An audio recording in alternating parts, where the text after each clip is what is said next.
O presidente Hugo Motta decidiu responder o PT e o presidente Lula nas suas investidas contra o Congresso Nacional. O Congresso Nacional derrubou pela primeira vez desde 1992, desde o governo Collor, que sofreu impeachment, o Congresso derrubou por ampla maioria o aumento do IOF em várias situações e queria encarecer principalmente o crédito para quem gera emprego, para quem gera renda. Pois é, o Congresso Nacional então derrubou o aumento de impostos, no decreto de Haddad e de Lula, e aí Lula decide recorrer, claro, para o nosso regime tricameral.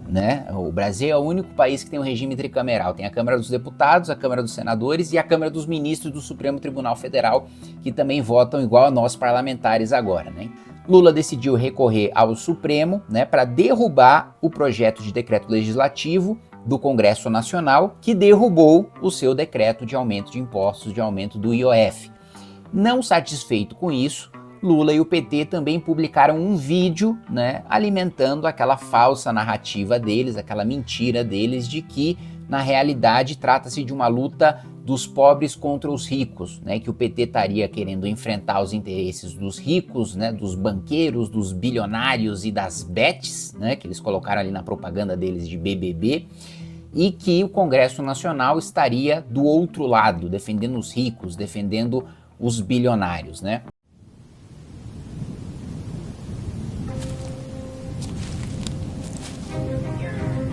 O governo Lula deu início a uma virada histórica na cobrança de impostos no Brasil. Quem ganha até R$5.000 não vai pagar nada de imposto de renda. Além disso, quem ganha entre R$5.000 e R$7.000 terá redução no desconto tributário. E para manter as contas equilibradas, o governo vai passar a taxar quem sempre pagou pouco ou quase nada: os super ricos. Bilionários, bancos e plataformas de apostas que pagam nada ou quase nada de imposto de renda vão passar a pagar mais. Porque imposto é necessário, mas justiça também é. Taxação BBB, bilionários, bancos e bets. Novo IR é justiça histórica, justiça de verdade. Aliás, eu vou até perguntar para o Lindbergh Farias, aproveitando que a gente tem debate nessa quinta-feira, como é que o imposto sobre blusinha prejudica os mais ricos? Eu estou lhe fazendo uma pergunta. Estou lhe respondendo, não sei. Como é que o imposto sobre a compra de vestuário dos mais pobres é tributar os mais ricos, quando na verdade isso só beneficiou grandes empresários brasileiros, amigos do governo, que fizeram lobby, e inclusive empresários que apoiaram Bolsonaro nas eleições, depois foram lá pedir para o Lula aumentar imposto para proteger a indústria nacional da concorrência. O que, assim, para mim é uma piada, porque se o sujeito consegue produzir lá na China, e pagar todo o custo de logística até chegar no Brasil, pagar o ICMS e ainda assim ter um produto que é considerado pela população melhor e mais barato do que o produzido no Brasil, o problema não está na produção da China não, o problema está na produção do Brasil. Mas enfim, isso é assunto para outro vídeo. Finalmente tivemos então uma resposta do presidente da Câmara dos Deputados em relação aos ataques feitos por Lula e pelo PT, o que é um preâmbulo, que é um prenúncio, o que significa que as relações entre Lula e o Congresso Nacional, especialmente a sua base do Centrão, vão de mal a pior, o que é ótimo para o país, porque significa que medidas horríveis como essa de aumento de imposto do IOF não devem passar, pelo menos tão cedo, no Congresso Nacional. Vamos falar sobre isso logo depois que você se inscrever no canal, clicar no sininho para receber as notificações, deixar o seu like, compartilhar esse vídeo. E eu vou lembrá-los também que nós temos Festival do Movimento Brasil Livre, o primeiro festival do MBL vai acontecer ao final deste ano. Você que quiser participar do nosso campeonato de debates, nosso congresso simulado, os nossos shows, toda a construção do nosso partido e as discussões estratégicas para os nossos planos do ano que vem vão passar por esse festival. Então, se você quiser participar, clica aí e compra seu ingresso no link na descrição do vídeo. Bom, vamos ver então a resposta do presidente Hugo Motta em relação aos ataques do presidente Lula. Mas antes, eu quero explicar uma coisa para vocês. O projeto de decreto legislativo, ele é uma medida, ele é um remédio jurídico que o Congresso Nacional possui para derrubar medidas do Executivo quando ele extrapola os seus poderes. Então o Congresso Nacional, ele aprova leis. Essas leis, elas precisam ser regulamentadas pelo Executivo, né? Porque a lei, ela não entra tanto no detalhe a ponto de ser autoaplicável, né? Ou seja, quando a gente aprova uma nova lei, existem detalhes de execução que são regulamentados ali por decretos, portarias, resoluções. Só que o que esses decretos, essas portarias, essas resoluções, essas medidas infralegais, né, então que estão abaixo da lei, essa é a lei, essa é a portaria, o decreto está abaixo da lei. Quando essa medida ultrapassa os limites da lei, né, ou seja, a lei fala, toda escola tem que ser pintada de azul. A regulamentação tem que falar, olha, vai ser pintado de azul com tal pintor, em tal período, em tais condições. O que a regulamentação não pode fazer vai ser pintado de verde. Opa, extrapolou aquilo que a legislação está dizendo. Ou então falar, além da escola ser pintada de azul, o hospital também. Opa, peraí, a lei está falando de escola, né? Está falando de hospital. Você não pode extrapolar o seu poder regulamentar. Muito bem. Então o Congresso Nacional tem o poder de aprovar projeto de decreto legislativo para derrubar medidas do Executivo que usurpem a competência do Legislativo.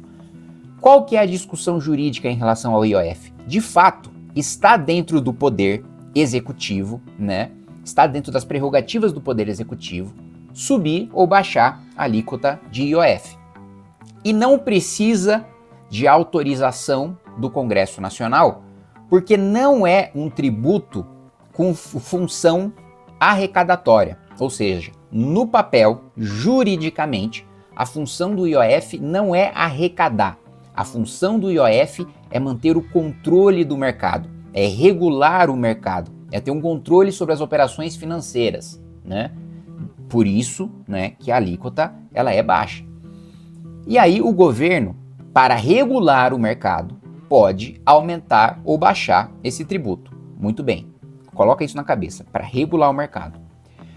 Quando anunciado o decreto, o próprio governo, né, Haddad e Lula, né, dizem que esperam arrecadar tantos bilhões com esse aumento de alíquota. Aí entra a extrapolação do poder executivo. A partir do momento que o presidente da República e o ministro da Fazenda admitem que aumentaram a alíquota de um tributo de natureza, né, regulatória para arrecadar, eles estão invadindo a competência do Congresso Nacional. Porque só o Congresso Nacional pode mudar a natureza de um tributo. Então, se eu quero que o tributo deixe de ter a função de regular para ter a função de arrecadar, de fazer caixa para o governo, eu preciso mandar um projeto para o Congresso Nacional e o Congresso precisa aprovar. Se eu admito que estou aumentando uma alíquota de um tributo que foi feito para regular, para arrecadar, eu admito que estou extrapolando as minhas funções, né? Então o argumento do governo no Supremo é o seguinte, olha, o governo tem o poder de baixar e de subir a alíquota quando quiser, porque não é um tributo arrecadatório, né? E o Congresso Nacional, portanto, derrubou um decreto que estava regular, legal, constitucional, dentro das balizas da lei. Qual que é o argumento do Congresso Nacional? Olha, o próprio governo admitiu que aumentou para arrecadar, e isso é ilegal. O governo não pode utilizar IOF para arrecadar. IOF é feito para regular. Então, só para vocês entenderem exatamente a discussão que vai acontecer no Supremo Tribunal Federal. Agora vamos ver a resposta do Hugo Mota. Hoje temos um Hugo especial para falar sobre o IOF e muitas outras coisas que falaram aqui em Brasília nessa última semana. E essa história de que o Congresso não olha para o povo, hein? Fake ou real? Fake! Primeiro, quem alimenta o nós contra eles acaba governando contra todos. A Câmara do... Isso é um recado claro para o PT, né, que é o fundador do discurso do nós contra eles. Fala-se muito hoje na imprensa, né, da polarização, do ódio na política, fomentado pela extrema-direita nas redes sociais, mas quem começou a demonizar todos os seus adversários e a dizer que os únicos bem-intencionados eram eles e que todo o resto é escória a ser eliminada, esse discurso foi fundado pelo PT. Deputados, com 383 votos, de deputados de esquerda, de direita, decidiu derrubar um aumento de imposto sobre o IOF, um imposto que afeta toda a cadeia econômica. A polarização política no Brasil tem cansado muita gente e agora querem criar a polarização social. No mesmo dia em que derrubamos o aumento do IOF, aprovamos outras 3 medidas importantes para o nosso país. A primeira delas foi uma medida provisória que permite o investimento de 15 bilhões de reais em habitação no nosso país. Nessa mesma medida, incluímos a permissão para que o governo possa vender, leiloar, o excedente de petróleo, que ajudará o governo a arrecadar algo em torno de entre 15 e 20 bilhões de reais sem aumentar impostos. Tá, isso daqui parece uma boa medida do jeito que ele está explicando, mas é uma medida horrorosa. Tá? Na realidade, o que foi feito pela Câmara dos Deputados, né, numa tentativa do Congresso Nacional salvar suas emendas e acabar com o discurso do governo de que não dá para pagar os deputados do Centrão e da base do governo porque está faltando dinheiro, está faltando ajuste fiscal, o que o Congresso Nacional aprovou? O poder do governo antecipar receitas, né? Antecipar as receitas da exploração do petróleo. Só que nessa antecipação, o governo vai arrecadar menos do que se ele arrecadasse no tempo correto. Qual que é o problema? Arrecadar no tempo correto significa deixar governos futuros arrecadarem. Então, por mais que eles estivessem arrecadando mais se eles não antecipassem essas receitas, não seria para o caixa do governo do PT. E o Congresso Nacional aprovou isso. Então não é lucro nenhum, porque eu ouvi algumas pessoas falarem até, pô, mas você votou contra a medida provisória de privatização, de você poder vender petróleo e etc. Não tem nada disso. Na realidade, os outros governos receberiam mais dinheiro do que o que foi antecipado para o PT agora. Vamos lá. Aprovamos também o crédito consignado privado. Aprovamos um projeto de lei que garante a isenção do pagamento de imposto de renda para as pessoas que ganham até 2 salários mínimos. O governo diz que se sentiu traído e que foi pego de surpresa com a votação do IOF. Fake ou real? Fake! O capitão que vê o barco indo em direção ao iceberg e não avisa, não é leal, é cúmplice. E nós avisamos ao governo que essa matéria do IOF teria muita dificuldade de ser aprovada no parlamento. O presidente de qualquer poder não pode servir a um partido, ele tem que servir ao seu país. E sobre o pessoal que falou na imprensa que você é morde e assopra? Real.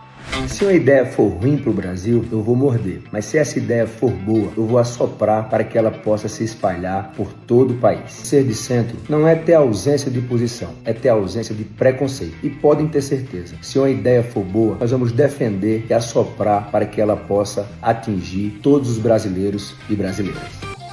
Isso aí é papinho furado de Centrão. Mas enfim, o que realmente importa do vídeo é que para um parlamentar do Centrão, como é o caso do presidente Hugo Motta, vocês devem se lembrar da natureza do Centrão, né? Que é o contrário do que ele acabou de falar, que é não ter posicionamento mesmo.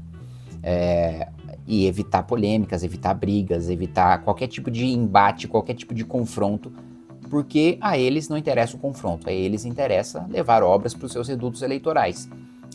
Ideologicamente, né, não dá voto para eles entrar em qualquer embate que envolva divergência de visão de mundo. Né? Coisa que é basicamente todo o meu posicionamento, né? Para defender as minhas ideias, eu necessariamente preciso entrar em confronto com as pessoas que discordam delas, inclusive o governo federal, que é a lógica contrária do Centrão. O que eu quero dizer com isso? Para um deputado como Hugo Motta, presidente da Câmara dos Deputados, chegar neste tom contra o governo, que óbvio, para você que está acostumado a me ver, esse é um tom baixíssimo em relação ao governo. Mas para um deputado do perfil dele, na posição que ele ocupa, esse nível de tom de hostilidade contra o governo é um nível bem acima do normal, bem acima do usual. A boa notícia dessa briga, desse confronto, é que isso significa que muito provavelmente o governo terá vida difícil em aprovar as suas matérias, principalmente de aumento de imposto, todas elas já, né, no rumo de tramitarem no Congresso Nacional, principalmente a medida provisória que promove a tributação no crédito para o agronegócio, no crédito para o setor imobiliário, para quem quer construir, comprar, alugar uma casa, né, um prédio. Então, eu fiz esse vídeo justamente para trazer essa informação para vocês e para mostrar que a lua de mel, né, entre o presidente Hugo Motta e o presidente Lula acabou mais rápido do que o esperado.